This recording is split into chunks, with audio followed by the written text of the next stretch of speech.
So friends, अब बात करते हैं types of machine learning paradigms की। सबसे पहले हम लोग समझते हैं कि एक पैराडाइम क्या होता है। Paradigm is a simple way of doing something. अगर आप कोई भी काम करते हो और उस काम करने के लिए आप कोई तरीका या कोई मेथड चूज करते हो तो उसको हम लोग कहते हैं पैराडाइम। मशीन लर्निंग पैराडाइम क्या होता है? किसी भी एक मशीन लर्निंग के मॉडल को ट्रेन करने के लिए अगर आप कोई मेथड यूज करते हो, आप कोई स्पेसिफिक अप्रोच यूज करते हो, तो हम कहते हैं वो मशीन लर्निंग पैराडाइम है। अब मशीन लर्निंग की पैराडाइम के हमारे पास मल्टीपल टाइप्स होती है, 12 to 13 टाइप्स होती है, लेकिन हम यहाँ पे 4 को डिस्कस करेंगे। अब फर्स्ट हमारे पास आती है supervised learning, then unsupervised learning and then reinforcement learning. ये जो तीन होते हैं ये हमारे पास आती है कोर टाइप्स। कोर टाइप्स वो टाइप्स होती है जो सबसे इंपॉर्टेंट होती है, सबसे एसेंशियल होती है, और बाकी जो टाइप्स है वो इनसे ही बनी होती है। अब जैसे एग्जांपल ले लें, हमारे पास जो सेमी सुपरवाइज लर्निंग है ये हमारे पास बना होता है सुपरवाइज और अनसुपरवाइज लर्निंग से। इस तरह की हमारे पास सेल्फ लर्निंग भी आती है, ऑनलाइन लर्निंग भी आती है, और भी काफी ज्यादा टाइप्स होती है। इन तीनों के अलावा जो भी टाइप्स होती है उनको हम लोग कहते हैं एक्सटेंशन टाइप्स। जो पहली तीन है हमारे पास कोर टाइप्स, इसके अलावा जो भी टाइप्स है वो एक्सटेंशन टाइप्स कहलाती है। अब हम लोग simple and real life examples के थ्रू इन टाइप्स को समझने की कोशिश करते हैं। सो फ्रेंड्स, अब बात करते हैं हमारी फर्स्ट टाइप की सुपरवाइज लर्निंग की। Supervise learning uses label data for both training and testing. Supervise learning label data का यूज करती है ट्रेनिंग के लिए भी और टेस्टिंग के लिए भी। अब लेबल डेटा होता क्या है? लेवल data inputs and outputs are already given. एक ऐसा डेटा जिसमें इनपुट और आउटपुट हम पहले ही मशीन लर्निंग के जो मॉडल है उसको देते हैं कि ये आपका इनपुट है और इसका ये जो है आउटपुट है। नॉर्मली अगर हम लोग मैथ वगैरह पढ़ते हैं तो उसमें हम लोग इनपुट देते हैं, जो फंक्शन होता है हमारे पास उनमें हम लोग इनपुट देते हैं और हमें आउटपुट मिल जाता है। लेकिन मशीन लर्निंग का जब हम लोग मॉडल ट्रेन करते हैं सुपरवाइज लर्निंग के थ्रू, तो हम उसको इनपुट और आउटपुट दोनों देते हैं।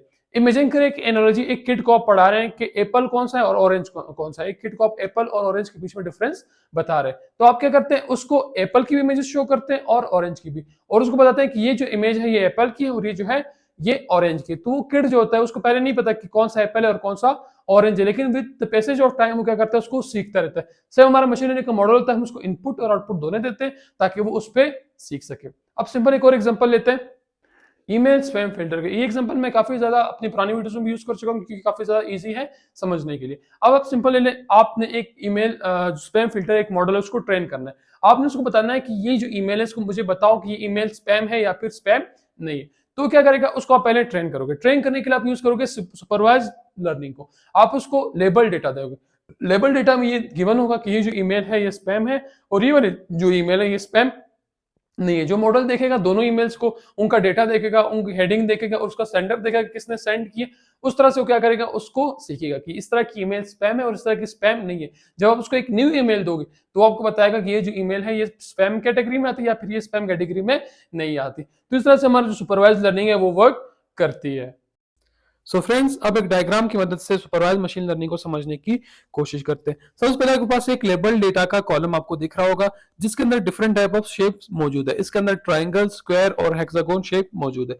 उसके नीचे आप देखोगे हमने अलग से लेबल्स जो है मार्क कर रखे हैं कि ये जो शेप है ये स्क्वायर है और ये जो शेप है ये ट्रायंगल है, ये वाली शेप हेक्सागोन है। अब ये जो डेटा है, इनपुट डेटा हम मॉडल को देंगे। मॉडल इस डेटा के अंदर पैटर्न्स ढूंढेगा और उससे लर्न करने की कोशिश करेगा। उसको ऑलरेडी इनपुट और आउटपुट दोनों गिवन है कि इस शेप का ये नाम है और इस शेप के अंदर ये फीचर्स मौजूद है। ये खुद ब खुद मॉडल जो है ढूंढेगा। अब मॉडल यहाँ पे हमारा ट्रेन हो चुका है। अब उसको सिंपल हम टेस्ट डेटा देंगे। टेस्ट डेटा के अंदर हम इनमें से कोई भी शेप दे सकते हैं, या स्क्वायर दे सकते हैं, या ट्रायंगल दे सकते हैं, या हेक्सागोन दे सकते हैं। तो वो जो मॉडल है हमें प्रिडिक्ट करके बताएगा कि ये शेप किस चीज की है।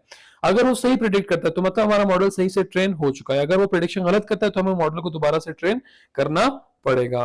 अब आते हैं हमारी दूसरी टाइप अनसुपरवाइज लर्निंग के ऊपर।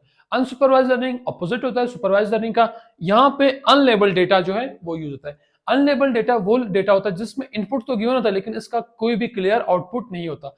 सारा का सारा जो काम होता है वो मॉडल का होता है। मॉडल खुद ब खुद क्या करता है, जो डेटा आपने उसको दिया होता है उसके अंदर पैटर्न्स फाइंड करता है, कोई स्ट्रक्चर फाइंड करता है, कोई भी ऐसी चीज फाइंड करता है जिसको एक ग्रुप में जो है बंद कर सके, उसके अंदर ग्रुपिंग करता है। अब finds hidden patterns in the data. जो आपका डेटा जो आपने इनपुट दिया उसके अंदर हिडन पैटर्न्स ढूंढता है। अब इमेजिन करें एक किड है, उस किड को आपने जो है डिफरेंट टाइप की टॉफीज दे दी। एक बॉक्स के अंदर आपने डिफरेंट टाइप की टॉफीज दे दी और उसको आप कह रहे हैं कि टॉफीज को क्या करो, अलग करो। अब उसमें कुछ टॉफीज ऑरेंज कलर की होंगी, कुछ पिंक कलर की होंगी, कुछ रेड कलर की होंगी। तो जो बच्चा होगा वो क्या करेगा, जो कैटेगरीज है जो डिफरेंट, उसको नाम नहीं है तो किस किस टॉफी का क्या नाम है, लेकिन उन टॉफीज क्या करेगा, डिफरेंट डिफरेंट अलग करके आपको दे देगा कि ऑरेंज टॉफीज ये रही, रेड ये रही और ब्लैक जो है वो ये रही। तो इस तरह का सेम काम करता है अनसुपरवाइज मशीन लर्निंग भी सेम वे में काम करता है। अब एक सिंपल एग्जांपल ले लें फाइंडिंग सिमिलर मूवीज की, जो नेटफ्लिक्स होता है, अगर आप उसके ऊपर सर्च करते हो एक्शन मूवीज, तो जो आपके पास मूवीज आती है एक्शन मूवीज, वो भी क्या करते हैं अनसुपरवाइज मशीन लर्निंग के थ्रू ही आती है। उसको कैसे पता चलता है कि ये वाली जो मूवी है वो जो है एक्शन है और ये इंटरटेनमेंट है और ये जो है किस कैटेगरी में आती है। वो डिफरेंट डिफरेंट कैटेगरीज को खुद ब खुद क्या करता है, उसके अंदर पैटर्न्स ढूंढता है और वो कैटेगराइज करता है कि ये एक्शन है और ये जो है एक्शन नहीं है। तो इस तरह से हमारा जो है अनसुपरवाइज मशीन लर्निंग जो है वो काम करती है। सो फ्रेंड्स, अब अनसुपरवाइज मशीन लर्निंग को एक डायग्राम की मदद से समझने की कोशिश करते हैं। सबसे पहले आप लोगों को दिख रहा होगा अनलेबल्ड डेटा सेट। ये कैसा डेटा सेट है जिसके अंदर मल्टीपल टाइप ऑफ डेटा पड़ा है। इसमें आपको स्क्वायर, रेक्टेंगल और सर्कल दिख रहे होंगे, जिनमें एक तो शेप अलग है, दूसरा उसके अंदर जो कलर है वो डिफरेंट है। अब जो मॉडल है अनसुपरवाइज मशीन लर्निंग का, जो मशीन है जो इसके ऊपर ट्रेन होगी, उसका मेन काम क्या होगा कि वो इनको डिफरेंट कैटेगरीज में डिवाइड करे। उसको नहीं पता कि इस शेप का क्या नाम है, इसके फीचर्स क्या है, वो सब कुछ खुद ढूंढेगा और उनको फीचर्स के थ्रू या पैटर्न्स के थ्रू उनको डिवाइड करेगा डिफरेंट सेट्स में। अब यहाँ एग्जांपल आप देख रहे हैं कि आउटपुट के अंदर इसने जो सर्कल है उसको अलग डिवाइड किया हुआ है, ट्राइंगल को अलग और स्क्वायर को अलग। एक तो ये, अगर ये शेप सेम भी होती, अगर सारे सर्कल्स भी होते लेकिन इनका कलर डिफरेंट होता, तो फिर इनको क्या करता है, कलर वाइज भी डिफरेंशिएट कर लेता है डिफरेंट कैटेगरीज में। इस तरह से हमारा जो अनसुपरवाइज मशीन लर्निंग है वो काम करती है। सो फ्रेंड्स, अब बात करते हैं हमारे थर्ड टाइप रीइंफोर्समेंट लर्निंग की। रीइंफोर्समेंट लर्निंग क्या होता है, machine learns by trial and error. Machine जो है डिफरेंट मेथड्स को यूज करता है किसी भी प्रॉब्लम को सॉल्व करने के लिए। अब अगर इसने एक मेथड ट्राई कर लिया सॉल्विंग के लिए और उससे वो जो प्रॉब्लम है वो सॉल्व नहीं हुई, तो क्या करेगा, उसको पेनल्टी मिलेगी। वो दोबारा से वो वाली जो वो मेथड यूज नहीं करेगा, वो दूसरा मेथड यूज करेगा। आप एग्जांपल समझ ले, एक मेज, उसके अंदर एक माउस है, उस माउस को डिफरेंट पाथ्स दिए जाते हैं कि तुम्हें यहां से इस मेज से कैसे निकलना है।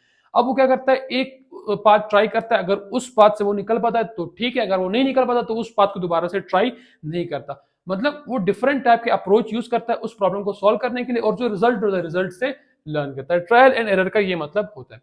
Machine gets rewards and penalties. अगर मशीन जो, अगर वो अच्छे से ट्रेन हो रही है तो आप उसको क्या करते हो, कोई रिवार्ड देते हो। अगर वो कोई गलत डिसीजन लेती है तो आप उसको पेनल्टी देते हो। अब उसको कितने रिवार्ड्स मिले, कितने पेनल्टीज मिले, वो उससे क्या करता है, आहिस्ता आहिस्ता लर्न करता रहता है और अपनी जो परफॉर्मेंस है उसको बेहतर बनाता रहता है। आप सिंपल एग्जांपल ले लें सेल्फ ड्राइविंग कार्स की, जो टेस्ला है हमारे पास।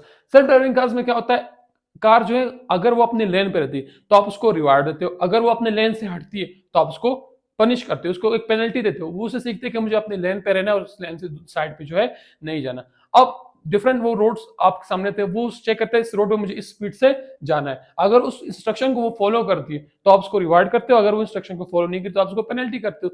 यानी इसका मेन मतलब होता है जो रीइंफोर्समेंट लर्निंग होता है, उसमें मशीन जो है, मशीन अनलेबल्ड डेटा को यूज करता है, लेकिन हमें एक ऐसा एनवायरनमेंट क्रिएट करना चाहिए जो क्या करता है, फीडबैक दे। अगर वो गलत डिसीजन ले तो उसको भी फीडबैक दे कि तुम गलत कर रहे हो, अगर वो सही डिसीजन ले तो उसको फीडबैक दे या रिवार्ड दे कि तुम सही काम कर रहे हो।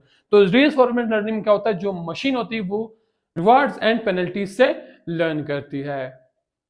सो फ्रेंड्स, अब हम बात करते हैं हमारी जो फोर्थ टाइप है, जो एक्सटेंशन टाइप है सेमी सुपरवाइज लर्निंग की। सेमी सुपरवाइज लर्निंग नाम से ही जाहिर है combination of supervised and unsupervised learning होता है। ये जो है लेबल डेटा और अनलेबल डेटा दोनों को यूज करता है ट्रेनिंग के लिए। जब इस मॉडल को हम लोग ट्रेन करते हैं तो उसमें थोड़ा सा इनपुट जो होता है वो लेबल डेटा होता है, उसके अलावा जो होता है वो अनलेबल डेटा होता है। अब हम लोग अनलेबल डेटा को क्यों यूज करते हैं और लेबल डेटा को क्यों यूज नहीं करते, क्योंकि जो लेबल डेटा होता है वो काफी ज्यादा कॉस्टली होता है और उसमें काफी ज्यादा टाइम लगता है उसको जनरेट करने में, लेकिन अनलेबल डेटा टाइम कंज्यूमिंग नहीं होता। तो इस हमारा मॉडल जो है जल्दी से भी ट्रेन हो जाता है और हमारी कॉस्ट और टाइम दोनों जो है वो बच जाती है। Users label data for training testing के लिए जो है लेबल डेटा यूज करता है, क्योंकि इसको देखना होता है कि मैं जो प्रिडिक्शंस कर रहा हूँ वो सही प्रिडिक्ट कर रहा हूँ या फिर वो गलत प्रिडिक्ट कर रहा हूँ। तो इसलिए इसको लेबल डेटा चाहिए होता है टेस्टिंग के लिए, और ट्रेनिंग के लिए लेबल्ड और अनलेबल्ड दोनों टाइप के डेटा को यूज करता है। आप इमेजिन कर रहे किड है, आपने उस किड को कुछ जो है टॉफीज के नाम बता दिए कि ये टॉफीज चॉकलेट की है और ये जो है वेनिला की है, आपने उसको नाम बता दिए। अब किड को जितना आपने बताया है, जितने टाइप कैंडीज वो सीख चुका है, उनको वो कैटेगराइज करेगा नेम के थ्रू कि ये कैटेगरी जो है ये चॉकलेट की है और ये जो है वेनिला टॉफीज है, और बाकी जो टॉफीज उसको अदर कैटेगरीज में क्या कर देगा, डिवाइड कर देगा कि ये जो कैटेगरीज उनका नाम मुझे नहीं था लेकिन उनको वो कैटेगराइज कर देगा अनलेबल डेटा का यूज करके। सो यहाँ पे जो हमारा टॉपिक है पैराडाइम्स का वो एंड हो चुका है।